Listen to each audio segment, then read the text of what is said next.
Bonjour à tous, Ludovic Leclerc pour Belgian Investor. Voici la mise à jour en vidéo de mon avis sur le S&P 500.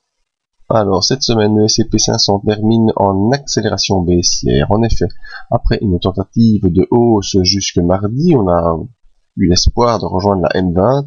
Ce ne fut pas du tout le cas parce que mercredi, on a eu un avalement baissier que je vous ai indiqué dans le briefing. Jeudi, une séance fortement volatile entre support et résistance. Et puis, vendredi, accélération baissière. On enfonce le support des 1295 et on enfonce également, très mauvais signal, les 50% de retracement à 1288 points. Le prochain objectif, le prochain palier en tout cas, est la zone ici de 1260-1258 qui correspond aux 61% de retracement de la dernière hausse. Voyons ce que nous disent nos indicateurs. Le MACD, si vous suivez le briefing, je vous l'ai dit dans le briefing, il y a eu non-croisement MACD ici, donc forte accélération baissière qui s'ensuit et qui va probablement se poursuivre.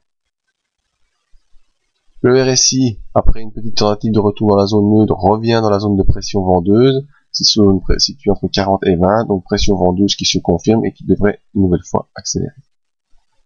Le stochastique, déjà en retournement baissier, a croisé son signal à la baisse et revient déjà, vous voyez, en dessous de 20, dans la zone de survente pour poursuivre l'impulsion baissière.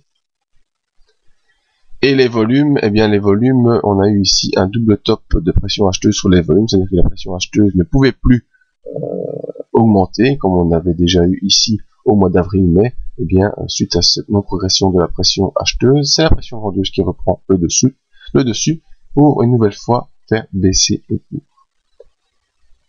Donc pas de doute sur le S&P 500, on est sous une M20 baissière, le cours a enfoncé le dernier palier, tous les indicateurs sont en pression vendeuse, donc la prochaine étape sera probablement les 1260, 1258. Par là, avant peut-être une poursuite jusque la prochaine zone qui se situerait vers 1221. Ah oui, pour les amateurs, ça me demande souvent, la fourchette d'Andrews, belle fourchette d'Andrews qui se trouve ici. Voilà, on voit que le cours est déjà venu vers la médiane de Andrews et nous donne un objectif de baisse vers le 13-14 juin avec un palier à 1220 points, date importante qui correspond à la semaine précédant le vote grec. Merci à tous de votre écoute et à la semaine prochaine pour une nouvelle vidéo ou rendez-vous sur le site.